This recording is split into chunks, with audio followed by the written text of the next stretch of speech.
Quantos se sentiram abençoados nesta manhã com o Grupo Louvor? Amém, nos conduzindo à presença de Deus. Tão jovens já aqui, o pastor chega, já está o Grupo Louvor a ensaiar, já está os técnicos de som a servir a Deus. Isso é tão bom, amém, nós nos podemos servir uns aos outros. Neste dia, antes de ir embora, agradeça ali aos técnicos, agradeça ao Grupo Louvor. Olha, obrigado pela forma como tu nos serves, abençoou o meu coração, amém? Abençoou o meu coração. Vamos aprender isso, a encorajar-nos uns aos outros. Amém. Vamos ler Romanos 8, 28 e 29, depois nós vamos meditando. Hoje eu gostava de me debruçar mais no capítulo 8 de Romanos. É realmente um capítulo excepcional, apesar de nós termos que o contextualizar nesta carta aos Romanos tão poderosa. Romanos 8, 28 e 29, eu vou ler na NVT, nova versão transformadora. E diz: e sabemos que Deus faz todas as coisas cooperarem para o bem daqueles que são chamados de acordo com o seu propósito. Pois Deus conheceu de antemão os seus e os predestinou para se tornarem semelhantes à imagem de seu Filho, a fim de que ele fosse o primeiro entre muitos irmãos. Amém? Aleluia. Podem tomar os vossos lugares.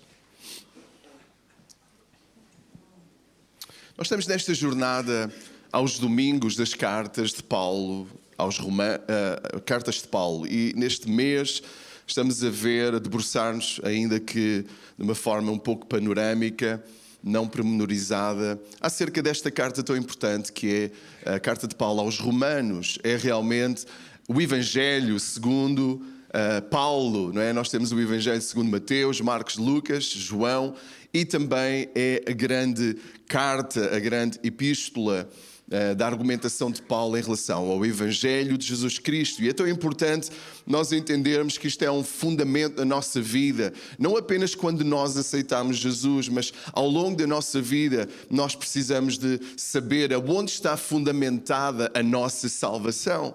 E é tão importante entendermos o que é que Paulo diz ali aos Romanos.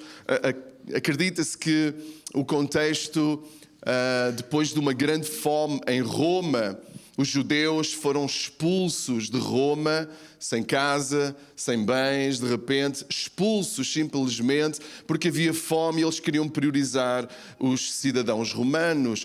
E de repente, quando a fome passou e os judeus convertidos chegam a Roma e os gentios convertidos chegam a Roma, eles encontram a igreja gentílica, não judaica, com poucos costumes judaicos, digamos assim, e eles ficam incomodados com aquilo. Vocês são irmãos na fé, mas vocês têm que cumprir a lei de Moisés e têm que fazer isto e têm que fazer aquilo.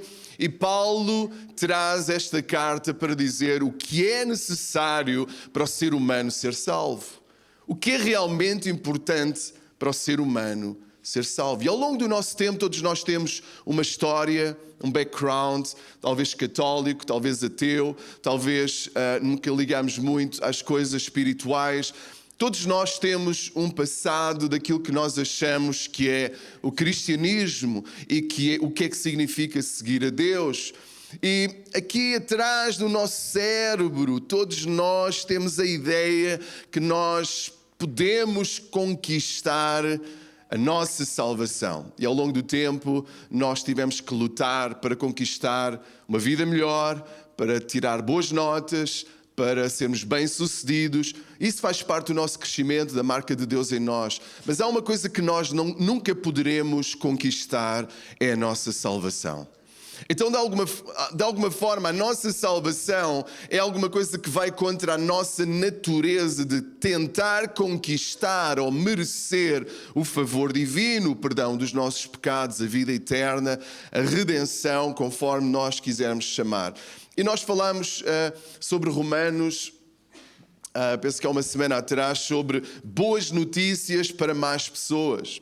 E eu gostava hoje de tentar me focar em Romanos 8. Todas as coisas podem cooperar para o bem daqueles que amam a Deus. E um dos todos que nós encontramos na Bíblia é que todos pecaram. E esta é a primeira argumentação de Paulo. Paulo começa a dizer que há pessoas terríveis no mundo, há pessoas que fazem o mal. Intencionalmente, eles são egoístas, eles querem de alguma forma que tudo possa ser para o benefício deles e não querem saber de valores morais, não querem saber de respeitar o próximo, eles querem mais e vão sendo violentos e vão quebrando todas as leis para de alguma forma lucrar. E Paulo começa a colocar o dedo na ferida e dizer: nós não somos assim tão bons como nós pensamos, estamos todos jeitosos ao domingo, levantamos o braço, vamos trabalhar com um casaquinho bonito, mas na verdade lá no fundo nós somos egoístas, nós queremos o melhor para nós mentimos para tentar escapar de alguma situação complicada. E Paulo começa a colocar o dedo na ferida e os judeus começam a ficar satisfeitos com aquilo. É isso mesmo, Paulo, esta gente diz cristã, vem para aqui e não querem saber das normas, das leis que Deus deu a Moisés lá no Monte Sinai. E Paulo começa a dizer: calma que eu já chego lá. Vocês são judeus, vocês têm a lei de Deus que é boa e perfeita, mas essa lei não vos transformou. Vocês continuam egoístas, vocês continuam a pensar que são melhor do que os outros. Na verdade, diante de Deus, vocês estão piores do que aqueles que não conhecem a lei, porque vocês têm a lei e não a praticam. E Paulo começa a colocar o dedo na ferida, que apesar de nós sabermos o que é certo, nós não conseguimos, porque a transformação tem que ocorrer de dentro para fora. A transformação tem que ser no coração. Jesus disse a Nicodemos, que era um teólogo da lei, não é? Mosaica: tu tens que nascer de novo. Tu sabes tantas coisas, mas tu não nasceste de novo. Então este é o primeiro grande argumento que chega a Romanos 3:23 e dá a universalidade do pecado. Todos pecaram e destituídos estão da glória de Deus, separados da glória de Deus. Deus é perfeito, todos nós pecamos, todos nós somos culpados diante de um Deus justo e santo. Então, de alguma forma, o grande todos, o primeiro todos, é que estamos todos perdidos, somos todos pecadores.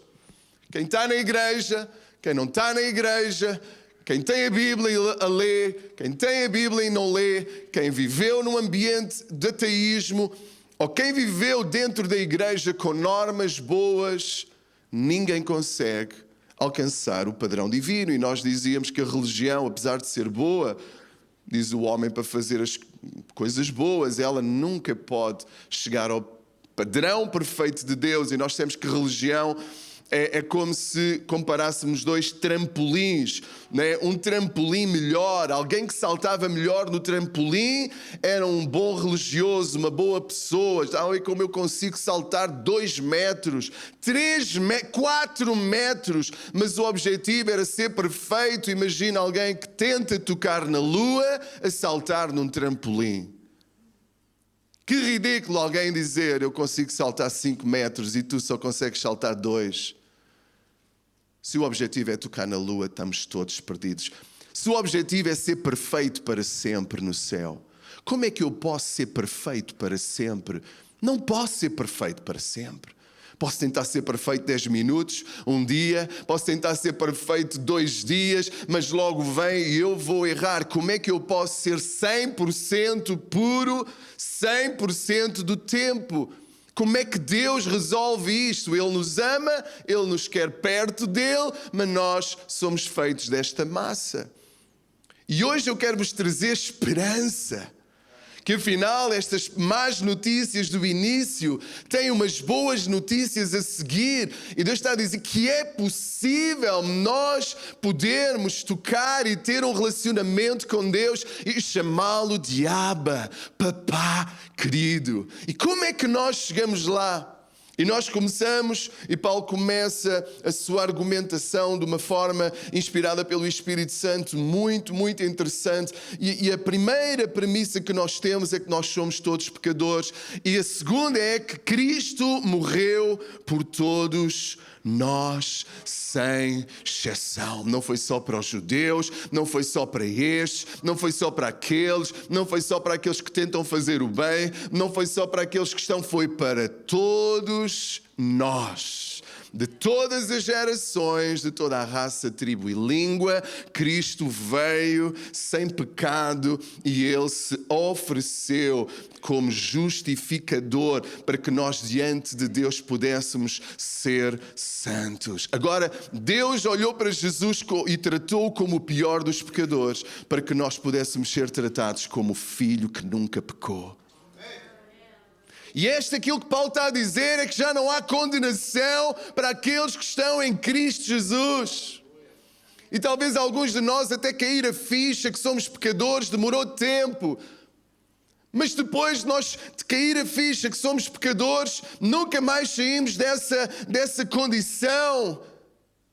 E Paulo está a dizer, come on, vais sair dessa condição a entender que agora Deus o Pai te vê através do sacrifício de Jesus. Não há mais condenação para aquele que vive a amar a Deus e que vive com uma vida transformada. Não há mais condenação. E sabem de onde é que vem a condenação? A condenação não vem apenas dos outros, a condenação vem de nós próprios, porque ainda que nós saibamos que Ele morreu em nosso lugar, nós pensamos, mas este pecado não tem perdão, mas este vício não tem perdão, mas este hábito nem Deus consegue transformar. E eu quero te dizer que Deus, o Pai, já te vê completamente limpo e santo. Ainda que tu estejas no tempo, Deus não está.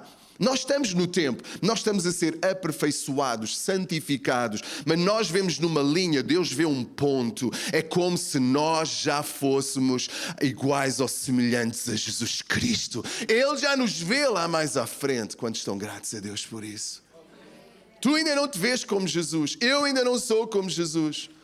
Há pessoas na nossa família que estão muito longe da gente os ver como Jesus. São mais parecidos com o Pantufas, mais parecidos com o pai da mentira, mais parecidos com tudo menos com Jesus. Mas a verdade é que Deus já sabe, Ele nos predestinou para sermos conforme a imagem de Cristo. É por isso que há esperança eterna para nós. Ainda que nós aqui ainda temos um corpo que vai perecer se Deus não vier antes, ainda temos que lutar contra o pecado, ainda temos que alimentar o nosso espírito e vamos ver quais são os segredos para viver uma vida cristã vitoriosa aqui e agora e não apenas eternamente. Já vamos lá. Mas a verdade é que Paulo nos dá boas notícias a dizer, já não há condenação. E sabe como é que Deus agora te chama? Justo.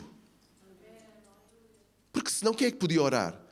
A oração do justo pode muito ter seus efeitos. A gente olha para nós, mas eu sou justo? Como assim sou justo? Eu erro, eu falho.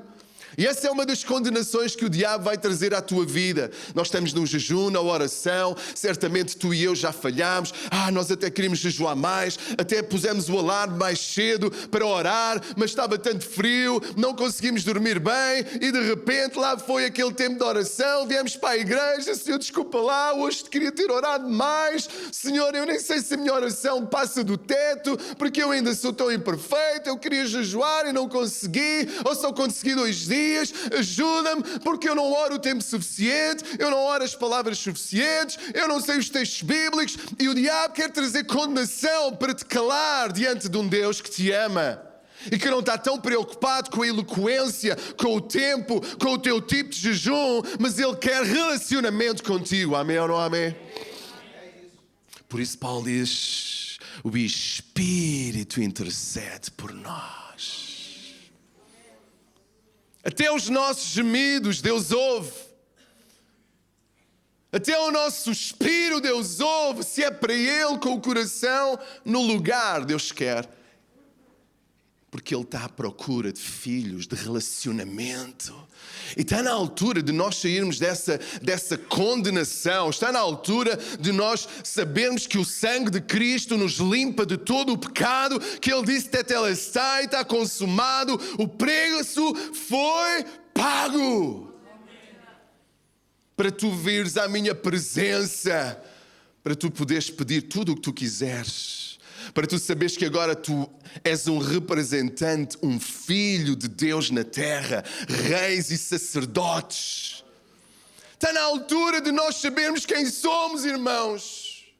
Não é para egoísmo, não é para andarmos de Rolls Royce, não é apenas para satisfazermos aquilo que é os desejos da carne, porque na construção de Paulo ele começa-nos a avisar, cuidado, porque a santificação e colocar Cristo no centro é vital para vocês terem uma vida vitoriosa. A santificação faz parte, o viver para Deus faz parte, mas deixa-me dizer uma coisa, a mensagem não é, do Evangelho não é melhorar-te um bocadinho, para tu saberes orar um bocadinho melhor, para tu teres uma vida mais ou menos santa, para tu agora pareceres mesmo uma pessoa de bem. Essa não é a proposta do Evangelho.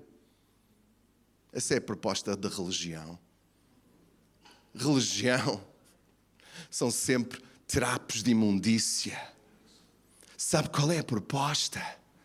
A proposta é aprender a amá-lo. A proposta do Evangelho é aceitares o seu amor e aprender a amá-lo e entenderes que não há nada que tu ames e que tentes colocar no lugar de Deus que satisfaça. Tudo o que tu tentas amar acima de Deus vai lá à frente te destruir. Porque nada pode salvar a não ser este Cristo glorificado. O foco do Evangelho não é tu tentar ser um bocadinho melhor. O foco do Evangelho é tu amares a Deus um bocadinho maior hoje, um pouquinho mais amanhã e um bocadinho mais depois, e Ele ser o centro e tu te apaixonares por Ele e Ele te ama e tu devolves o amor e Ele te ama mais e tu o amas melhor até que tu não dás conta e tu começas a perdoar o teu inimigo, até que tu não dás conta e da tua palavra já não consegues dizer uma asneira e tu não dás conta e tu começas a abençoar e ajudar as pessoas que estão à tua volta. Esta é a proposta.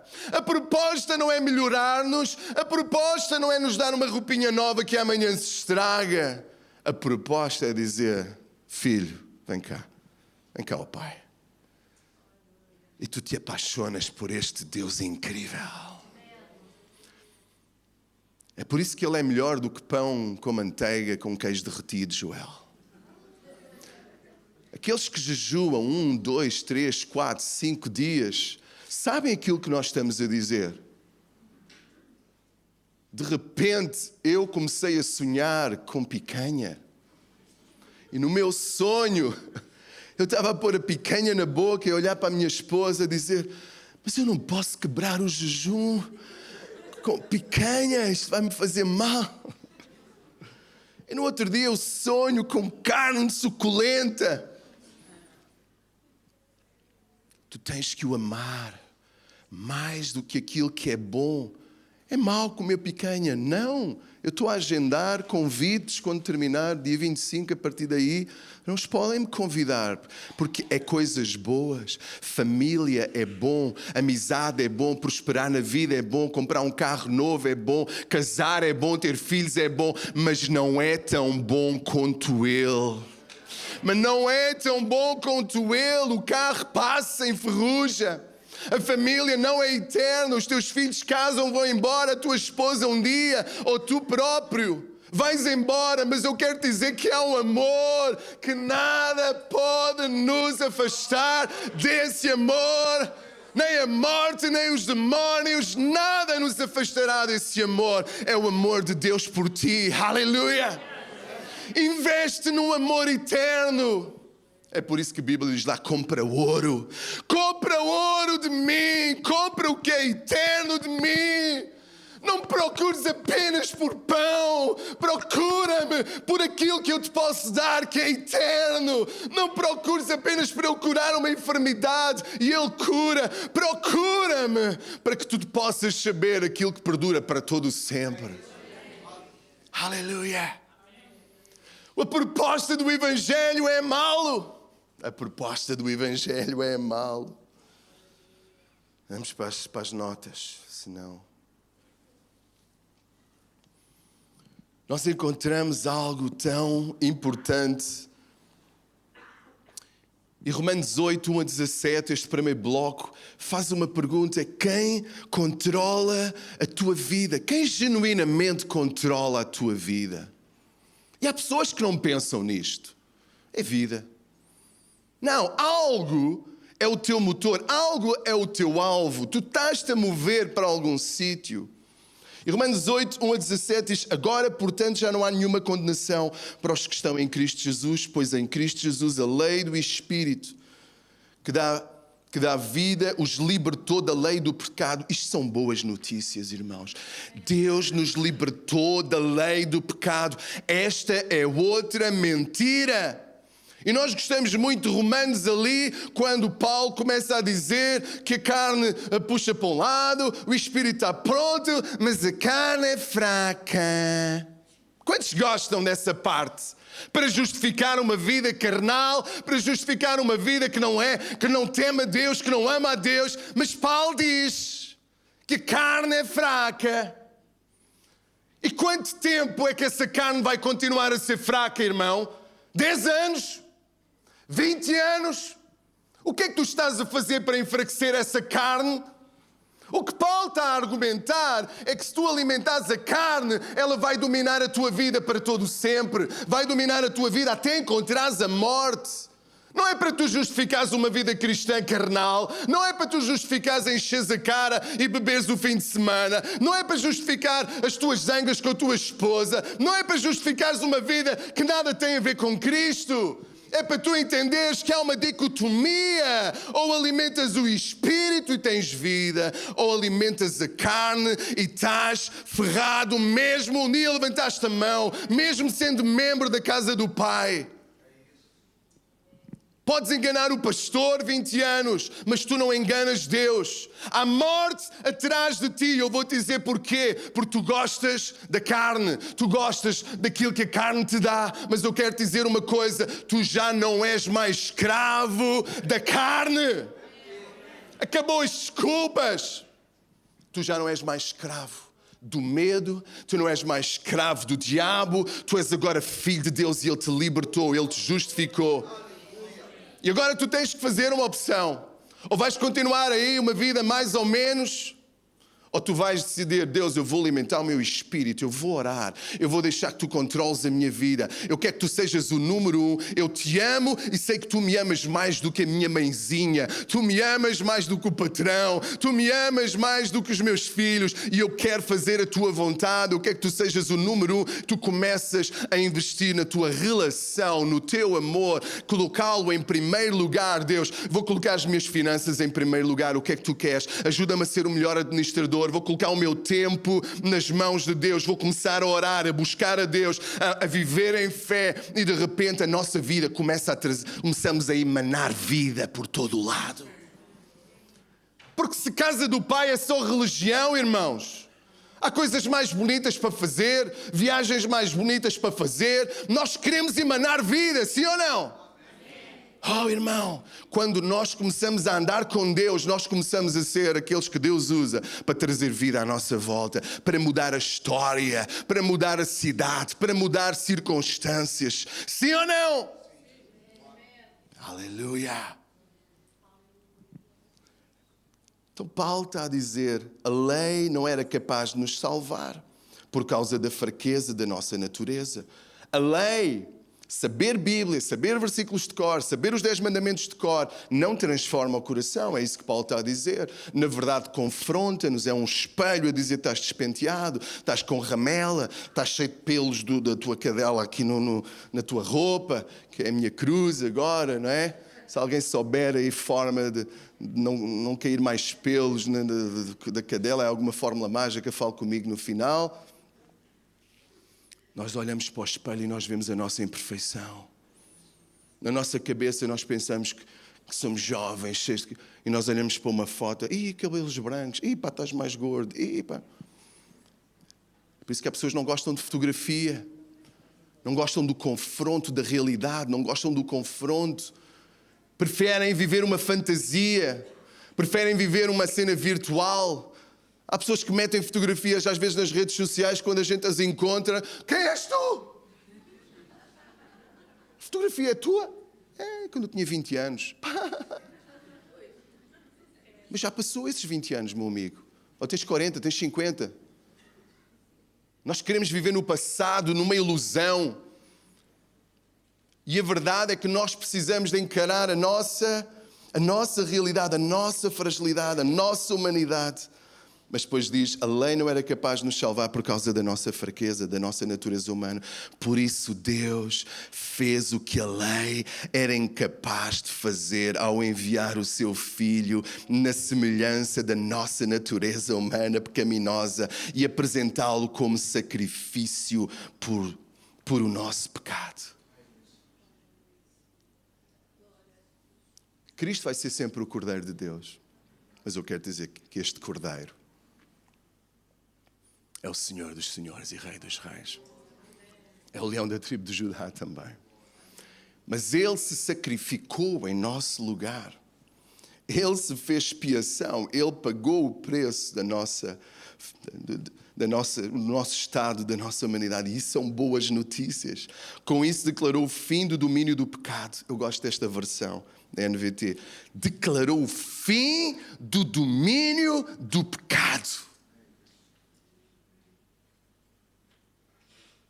Quando o diabo diz, tu não consegues jejuar, tu não consegues orar, tu não consegues viver uma vida limpa, tu não consegues largar a pornografia, tu não consegues deixar a mentira, eu quero te dizer que tu vais olhar para aquele pensamento, vais pôr o teu dedo no nariz daquele pensamento e vais declarar aquilo que a palavra de Deus diz que é verdade. O domínio do pecado terminou. Ainda que eu não seja perfeito, ainda que porventura eu possa pecar aqui e ali, não vamos exagerar, é a realidade, mas não serei mais escravo nem dominado pelo pecado. O teu domínio acabou. Hoje não. Nós podemos encarar o diabo e dizer, hoje não. Não, hoje não. Esse pensamento. Porque se alguém está a vender-te alguma coisa, entras no centro comercial, alguém quer vender um cartão, alguém quer vender isto, aquilo, tu podes ouvir aquilo, mas tu tens que comprar.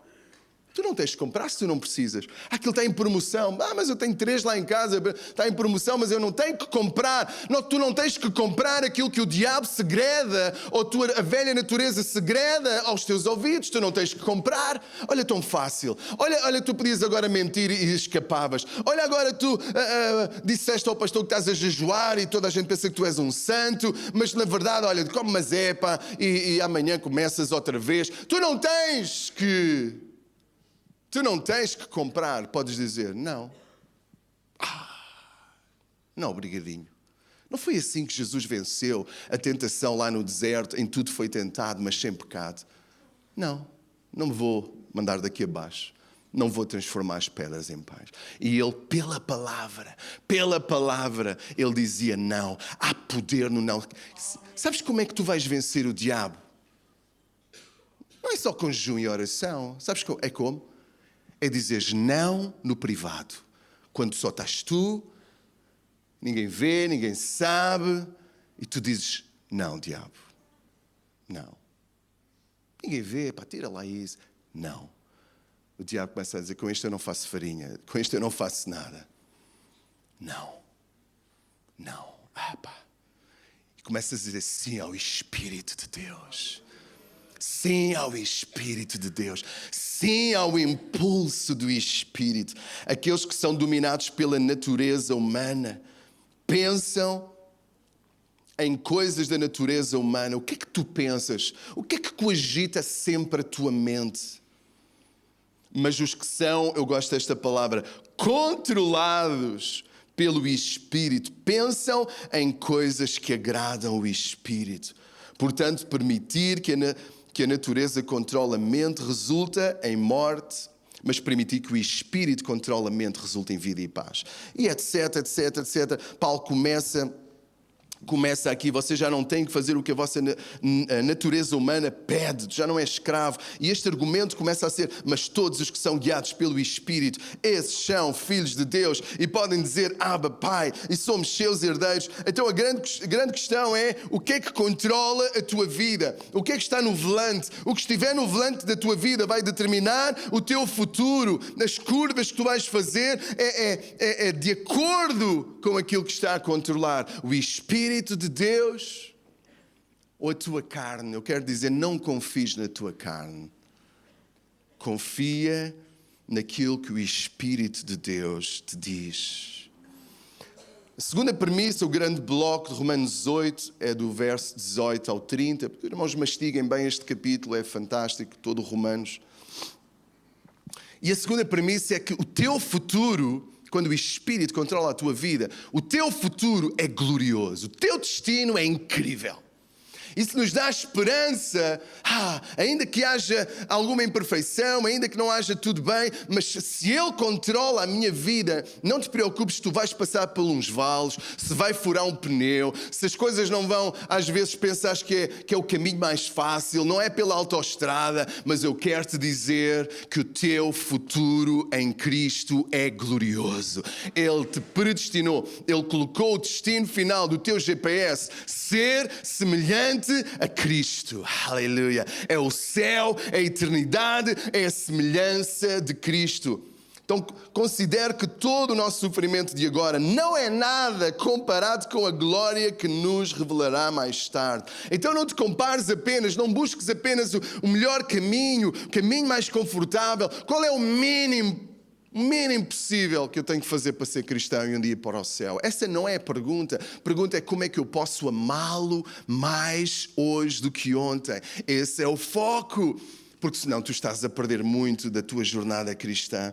Porque toda a criação aguarda com grande expectativa o dia que os filhos de Deus serão revelados. Toda a criação, não por vontade própria, foi submetida por Deus a uma experiência fútil, na esperança que com os filhos de Deus a criação seja gloriosamente liberta da decadência que a escraviza. Pois sabemos que até agora toda a criação geme como dores de parto, e nós, os que cremos, também gememos, embora tenhamos o Espírito. Paulo diz, cuidado, vocês não pensem que vai ser sempre tudo bom, que não vai haver problemas, que não vai haver dificuldades. Vai haver, mas tenham a coisa em perspectiva. Assim como alguém tira um curso superior e é mãe, ainda trabalha, mas ela coloca em perspectiva, quando eu terminar isto, eu vou ter melhores hipóteses, eu vou conseguir um ordenado melhor, uma posição melhor. Então ela sacrifica aqueles 2, 3 anos em prol de 20, 30, 40 anos melhor, vocês entendem? Assim como aquele que vai para o ginásio e diz, eu não gosto nada disto, mas ele está lá a treinar para que a sua condição física seja melhor para o futuro. Assim aquele também que, eu não vou comer as coisinhas tão boas aqui, porque eu sei que isto, ok, então vou guardar um dia por semana, eu faço aqui uma asneira, mas o resto dos dias eu vou me portar bem. E tu colocas ali alguma coisa porque tu queres ter saúde. Tu queres ter saúde. Tu colocas o futuro em perspectiva. E nós começamos a colocar as coisas, e Paulo diz assim, não percas a perspectiva, o teu futuro é glorioso, a glória de Deus vai vir. Então a nossa esperança, irmãos, não é apenas um dia da manhã melhor, pastor, ore por mim, para eu ter isto e aquilo. Deus faz, mas essa não é a nossa grande esperança. A nossa grande esperança, irmãos, é quando nós estamos neste trilho, Deus vai fazer algo tão extraordinário, tão grande. Nós não podemos perder essa perspectiva, porque fomos adotados, temos esse direito da nossa redenção. Recebemos essa esperança quando fomos salvos.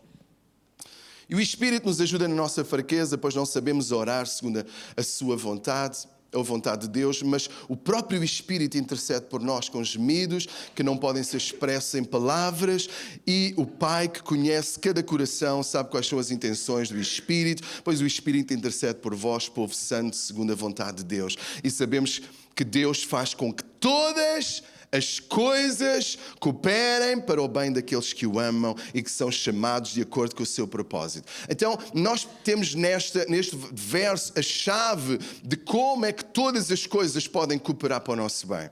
As coisas más, as coisas boas. Quando estão a ler a Bíblia, amém? Estamos em José, normalmente quem começou em Gênesis está em José. José é uma história extraordinária. José teve um sonho de Deus que toda a sua família se iria curvar a ele. Isso provocou inveja. Os seus irmãos o traíram, o venderam, os seus pais não entenderam aquilo que acontecia. Houve tanta tragédia, depois foi para o Egito, Deus o abençoou, mas a esposa de Potifar queria, porque ele era um jovem bonito, queria seduzi-lo. Ele disse não, porque temia a Deus, e foi preso injustamente. E estava preso, estava longe da família. Ele podia dizer, mas que rica vida que é a servir a Deus, mas que rico recompensa é que eu estou a ter por ser temente, fiel a Deus. Podia ou não podia?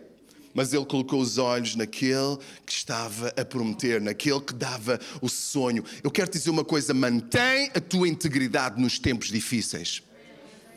Todas as coisas cooperam para o bem daqueles que, em primeiro lugar, amam a Deus. Continua a amar a Deus nos tempos difíceis. Continua a amar a Deus no tempo de desemprego. Continua a amar a Deus quando Ele te largou. Continua a amar a Deus quando os teus filhos estão nas drogas ou vêm em casa e destroem. Continua a amar a Deus e mais, a querer fazer a sua vontade. Todas as coisas contribuem para o bem daqueles que amam a Deus, mas que são quê? Que o amam e que estão a fazer o quê? O seu propósito, a sua vontade. Qual é o seu propósito, a sua vontade? É transformar-nos à imagem de Deus. É usar a nossa vida. Continua fiel, mesmo quando as coisas parecem más. Eu quero te dizer que Deus está a trabalhar para te promover algo tão extraordinário. E se nós compararmos aquilo que José passou, para onde Deus o colocou e o que ele fez, ele alimentou uma geração, ele alimentou o pai e a mãe, ele alimentou os seus irmãos. E há uma expressão, este ano é o mais perto, esta expressão aparece repetidamente por Abraão e por Jacó e por José, que é cheguem mais perto. José disse aos seus irmãos que o traíram, cheguem mais perto, vocês não vão ver fel, amargura em mim, eu não vou destruir-vos. Eles pensaram agora que Jacó morreu, acabou, nós estamos feridos. José vai se vingar de nós e estamos arrumados. Mas sabe o que é que saiu de José? Amor de Deus, compaixão. Eu vou-vos dar o melhor da terra, eu vou-vos promover, porque não foram vocês que me colocaram cá. Escute isto. Não foram vocês que me colocaram no Egito. Vocês estavam a intentar o mal, mas Deus tinha um propósito maior. Quantos de nós queremos nisto, irmãos? Que mesmo na adversidade, quando tu estás a tentar amar a Deus e fazer a sua vontade, mesmo que o inimigo, mesmo que o patrão te despeça, mesmo que o diabo te roube o carro, Deus vai preparar algo melhor para ti. Deus vai te promover em nome de Jesus. Agora, se tu andas no pecado e a brincar, aí são consequências, aí Deus está-te a avisar. Agora, se tu amas a Deus, é por isso que terminamos Paulo a dizer, nada nos separará do seu amor. Se Deus não me condena, ninguém me pode condenar. O inferno inteiro não te pode condenar. Eu tenho aqui uma lista de tudo o que tu fizeste. Sabe o que é que aconteceu? Essa lista borratou com o sangue do Cordeiro. Não se consegue ler. E o diabo diz, mas eu escrevi aqui tudo. O que ele fez, ele foi um malandro. Tinha 3 páginas inteiras. O sangue de Cristo, aleluia, lavou aquelas páginas. Come on, igreja, aleluia. Estou como o David Hathaway. Amém ou não amém? Estamos a dormir ou estamos acordados?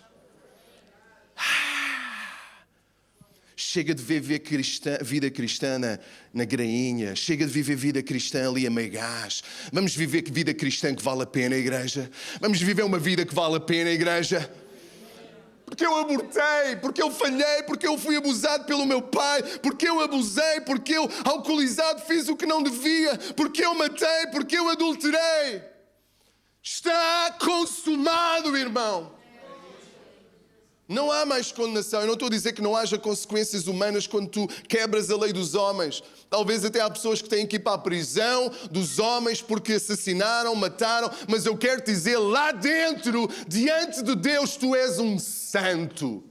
Deus já não tem o teu relatório se tu confiaste na cruz do Calvário. Tu lá dentro és um filho redimido de Deus, não és alguém que está para baixo. Aleluia! Irmãos, isto é libertador ou não é libertador? Já não há mais condenação para aqueles que estão em Cristo Jesus. Tu já não tens que tentar comprar a tua salvação, yin-yang, tentar que as coisas boas ultrapassem as coisas más e estares aqui perdido. Essa não é a proposta do Evangelho. A proposta do Evangelho é chega-te mais perto dEle. Chega-te mais perto dEle. Como é que tu chegas mais perto dEle? Na confiança que a cruz do Calvário é suficiente. O grupo Louvor pode subir. Aleluia. Vamos ficar de pé na presença de Deus. Eu penso que nós precisamos desta revelação. Não é viver uma vida desbundante. Não é, porque já Deus me perdoou, então eu vou viver o melhor de dois mundos. Eu quero dizer, Agostinho tinha esta frase: ama a Deus e tudo te é permitido. Se tu amas genuinamente a Deus e o colocas em primeiro lugar, tudo te é permitido, porque tu aborreces o mal, tu aborreces o pecado, tu aborreces tudo aquilo que entristece o teu Deus. Então a resposta, irmãos, é amá-lo mais e aceitar o seu perdão, o seu amor. Agora já não sou eu a tentar, deixa-me ver se eu estou a pôr Deus em primeiro lugar, deixa-me ver se eu não menti, deixa-me ver se eu não adultero, deixa-me ver se eu... E Jesus começa a levantar a fasquia. Não é só adulterar fisicamente, na tua mente tu podes adulterar, no teu coração tu podes adulterar. Não é só aquilo que tu pensas, aquilo que tu falas, aquilo que tu dizes. Não, e a fasquia começa a aumentar. Jesus está a dizer, não tentes viver uma vida cristã na tua força, deixa que eu transforme o teu coração, deixa que eu te abrace, deixa que eu anule toda a condenação. Oh, irmãos, não é diante de um juiz que a gente tem que temer. Onde a gente tem que temer é um dia estarmos diante de Deus, o justo juiz que vê todas as coisas. E diante de Dele eu quero vê-lo não como o juiz da terra, mas como o meu daddy, o meu papá. Quando chegar ao céu, eu vou correr para Ele. Ele é espírito, né? Mas Jesus, Ele continua a ter um corpo glorificado. Eu vou abraçar Jesus, irmãos. Eu vou abraçar Jesus. Eu não vou estar com aquela coisa de será que Ele ainda se lembra daquele pecado que eu fiz, daquela promessa que eu fiz? Será que Ele ainda me aceita? Oh, irmãos, eu vou confiar no seu sangue, na sua cruz. Eu vou confiar naquilo que Ele fez. Eu vou amá-lo tão intensamente. Eu sei que o seu amor por mim é algo tão glorioso. Aceite este amor nesta manhã. Há pessoas que pensam, quando nós dizemos aceita Jesus, que é aceitar uma religião, que é aceitar ser membro, que é ser batizado e cumprir uma série de rituais. Eu quero te dizer que a igreja é fundamental, é ótima, porque tu cresces em Deus. Nós podemos servir a comunidade, nós podemos pregar o Evangelho com mais eficácia. Nós temos pessoas aqui que são ensinadores, evangelistas, profetas, etc. Isso é muito rico, mas eu quero te dizer que a proposta não é fazeres parte de uma igreja, vires aqui uma vez por semana ou uma vez por mês. Essa não é a proposta, ainda que aqui é um lugar bom para tu cresceres, para tu desenvolveres o quê? O teu amor por Deus. O foco é o teu amor por Deus. Como é que está o teu amor? Lá em Apocalipse, Jesus disse à igreja: olha, tenho uma coisa, porém contra ti tu deixaste o teu primeiro amor. Tu já não me amas como no início, tu já não tens esse prazer em estar na minha presença. O que é que roubou o teu coração? Deixa-me perguntar-te nesta manhã, o que é que roubou o teu coração? Mas eu tenho que trabalhar, eu tenho que fazer, eu tenho que isto, eu tenho que aquilo. Eu tenho que fazer tantas coisas.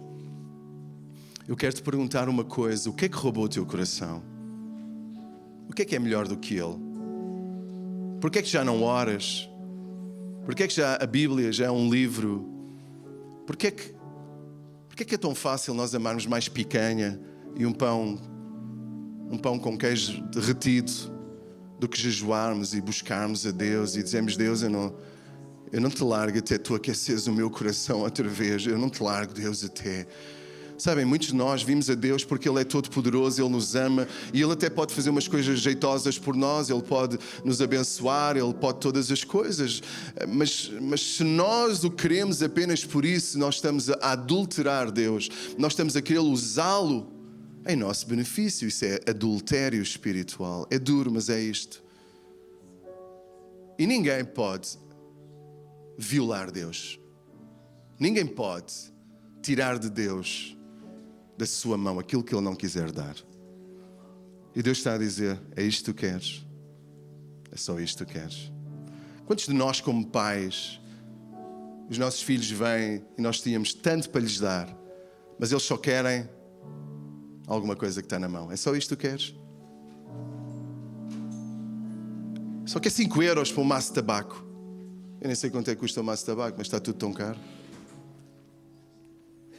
Pai, eu só quero 7 euros para um maço de tabaco. Acabou.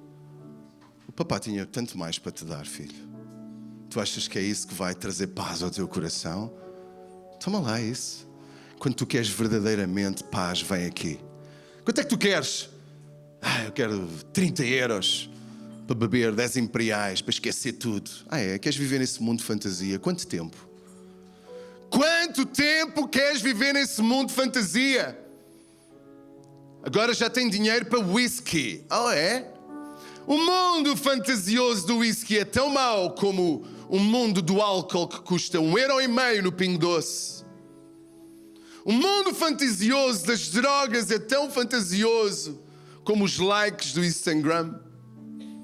Eu quero ser amado, eu suplico por amor. Então, jovens estão a oferecer o seu corpo, a sua sedução. Jovens bonitos estão a oferecer aquilo que deveria ser só para uma pessoa e apenas uma pessoa, a suplicar por likes de homens ou mulheres que não querem te amar, querem mastigar e deitar fora. Sabes uma coisa? Há um amor genuíno, há um amor de Deus que te quer abraçar, que te diz, vem como estás. Eu conheço tudo, vem como estás. Deixa-me amar-te, deixa-me amar-te primeiro, deixa-me amar-te mais. Aceita o meu amor, aceita o meu perdão. Aceita o meu amor. Fala com Deus agora. Fala com Ele e diz, Deus, eu aceito o teu perdão. Talvez haja uma coisa que o diabo tem condenado a tua vida. Eu quero que ecoe no teu coração aquilo que Paulo, inspirado pelo Espírito Santo, diz. Já não há mais condenação para os que estão em Cristo Jesus. Já não há mais condenação, o que não significa que não tens de buscar uma vida de santidade, mas deixa-me dizer que essa vida de santidade é Ele que vai promover em ti, vai fazer em ti. Aleluia. A sua promessa está baseada no seu caráter. E eu tenho que terminar lendo esta parte. E eu quero que tu agarres cada palavra e mastigues. Que podemos dizer diante destas coisas tão maravilhosas. Romanos 8, 31 a 39, NVT. Que podemos dizer diante de coisas tão maravilhosas. Se Deus é por nós. Mastiga isto. Deus é por ti, mano. Deus é por ti, irmã. Quem será contra nós? A economia? O diabo? O inferno inteiro? O teu passado? Quem será contra nós? Se Ele não poupou nem mesmo o seu próprio Filho, mas o entregou por todos nós, acaso não nos dará todas as outras coisas? O que é que tu precisas esta manhã? O emprego, a provisão, um esposo que te ama. O que é que tu precisas? Será que Ele não te dará todas as coisas? Se Ele é um Deus grande, já agora pede-lhe coisas eternas, pede-lhe coisas que nada pode consumir. Pede alguma coisa que seja do tamanho dele, por amor de Deus. Não lhe peças apenas 5 euros. Pede-lhe, aleluia, 5 milhões para tu abençoares, para tu construires hospitais, para tu poderes fazer missão, aleluia. Não lhe peças apenas que Ele te cure uma perna. Pede para que Ele te use com dons de cura, para que por onde tu passares, pessoas sejam curadas, tal como tu foste, em nome de Jesus. Quem se atreve a acusar os escolhidos de Deus? Ninguém, pois o próprio Deus nos declara justos diante dele. E o grupo Louvor pode ir crescendo, aleluia, amém. Quem nos condenará então? Ninguém, pois Cristo Jesus morreu e ressuscitou e está sentado no lugar de honra à direita de Deus, intercedendo por nós. E o que nos separará do amor de Cristo serão as aflições, ou as calamidades, ou as perseguições, ou a fome, ou a miséria, ou o perigo, ou as ameaças de morte, como dizem as Escrituras, por causa de ti enfrentamos a morte todos os dias. Somos como ovelhas levados para um matadouro, mas, apesar de tudo isso, somos mais que vencedores por meio daquele que nos amou. Aleluia! E eu estou convencido que nem mesmo a vida, nem os anjos, nem os demónios, nem o que existe hoje, nem o que verá no futuro, nem poderes, nem altura, nem profundidade, nada, toda a criação jamais poderá nos separar do amor de Deus revelado em Cristo Jesus, nosso Senhor. Aleluia!